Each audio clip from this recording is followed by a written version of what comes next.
So we're going to start with the pink filaments in Yellowstone. And so the paper, I'll show you the paper in just a moment, but here's Octopus Spring. You've seen this picture before. Here's the source pool, and this is, of course, in Yellowstone National Park. White Creek is back here. Here's the source spring. It flows, most of the water flows over this thing here and into a large holding pool. And you can tell from the color, at this altitude, this is about 7,800 feet in altitude, so the boiling point is 94 degrees centigrade. And the water comes out of here at 94 degrees. It sits here at 90 degrees, more or less, and then you see all this pink stuff around the edges is in the 80s. And flowing out the other way is a direct outflow. And I'll show you some pictures of that. And then you've got chloroflexus mats that flow that are cooler down there.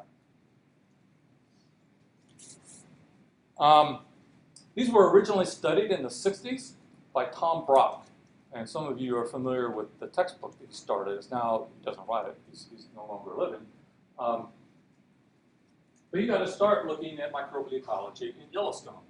And attempts to grow that pink filamentous organism from Octopus Spring and nearby Moose Pool, or excuse me, nearby I can't remember the name of it, Mushroom Pool, resulted in the growth of these little yellow colonies.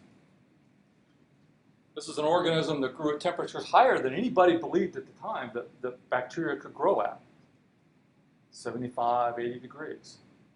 This organism was named Thermus aquaticus, and is the DNA polymerase from which is what we use every day now in PCR reactions. Multi-bajillion-dollar interest rate. All comes from this little thing right here. So, some years ago, and this is an elderly paper. This is just showing the direct outflow, and you can see the pink filamentous growth on these rocks.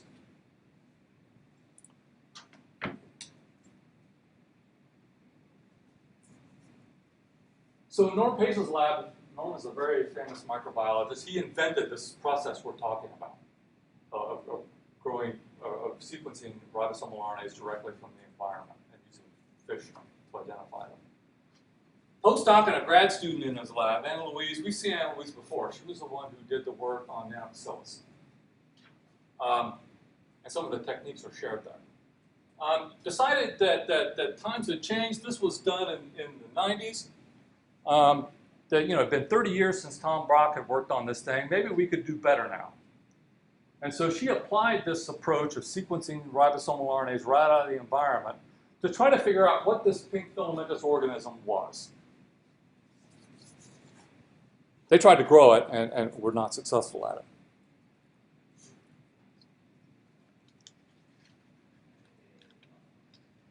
So the first problem was that they wanted to make sure that they collected good samples. One of the concerns about the pink filaments was that maybe they weren't living organisms, maybe they were just the toasted remains of groundwater organisms that had been spewed up by this pool.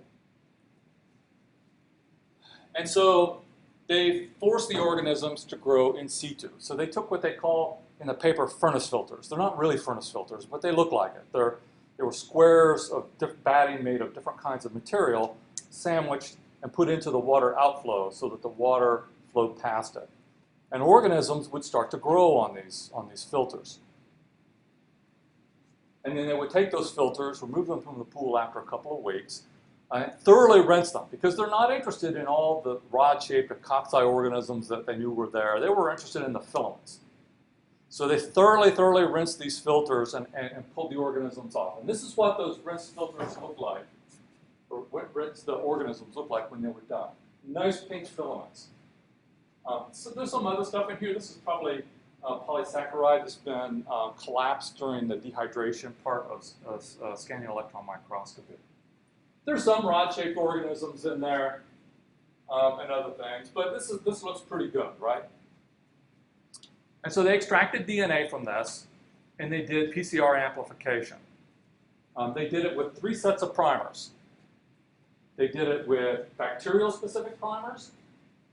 They did it with archaeal-specific primers. This is 85 degrees, right? You might expect that a lot of the organisms in there would be archaea. And at the time, it was the dogma that at temperatures above 70 degrees, archaea predominated. So they used archaeal-specific primers. And then they used universal primers that ought to amplify from anything. But they got nothing from the archaeal-specific primers. And their conclusion from this is that there were no archaea there. It turns out that's false. The archaeal-specific primers are terrible. They only amplify from a very small subset of archaea. And even to this day, there aren't any good archaeal-specific primers. But the universal primers and the bacterial-specific primers gave them product. And so they cloned and sequenced these. Now, there's a bunch of stuff in the paper about how they sorted through these. In the days this paper was done, sequencing was something you did in your own lab. It was a lot of work. You used isotope. It was a fair bet. And to sequence, a kb or a kb and a half ribosomal RNA was a bit of an undertaking. And so they got 20-some clones, or 34 clones, something like that. And so they didn't want to sequence all of them and find out that they were all the same thing. So they sorted them through, and I won't talk to you about how they did it. They used a thing called T-tracks. But they were able to sort them into 3 classes. Most of the sequences, and so they did, and then they took one representative from each of those classes and sequenced a single sequence. So they ended up sequencing 3 ribosomal RNAs when they did this.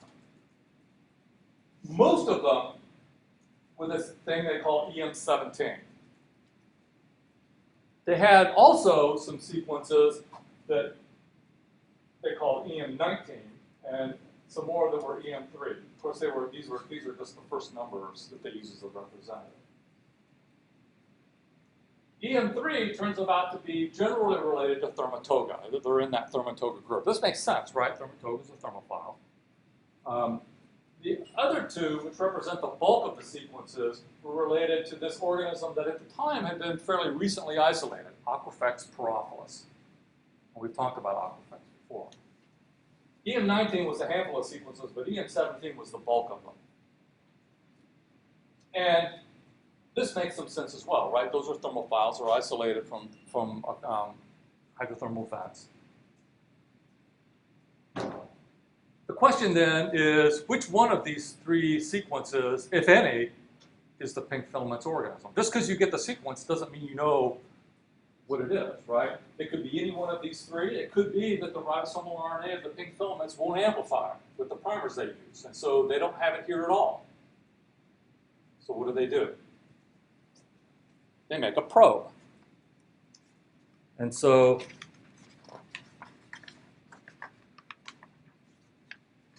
distance matrices, that's not the kind of thing you publish anymore. And so there's a part of the ribosomal RNA that is hypervariable. And so this is a part of the RNA that actually it's on the surface, it sticks out, it serves no particular function. As long as it stays out of the way, it can be anything. And so this is what that region looks like in E. coli. And so it's a stem loop with a bulge and so forth. It's got a nice tetraloop on the end. This is what it looks like in Thermatoga. This is what it looks like in Aquifex. And the one from EM17 looks a lot like that. Looks a lot like Aquifex. And so they made a primer complementary to that region. You put an amide at the one end, 5' end, and at that 5' end, then you put a fluorescent tag, usually something like acridine orange or Texas red. And then this fluorescent in situ hybridization is a pretty easy process. You just take a slide with your organisms. In this case, they used the original sample from octopus spring. You fix it with glutaraldehyde. Glutaraldehyde is like high-strength formaldehyde. It plasticizes the proteins. And then treat it with xylene to open up the membrane. And then you soak this primer in. Let it bind to the ribosomal RNA. There's thousands of copies of the ribosome in a particular cell, right? And so a primer complementary to this will bind to thousands of sites within any single cell. And then you wash it out and you look at it under a fluorescent microscope. And if you're lucky, you see something.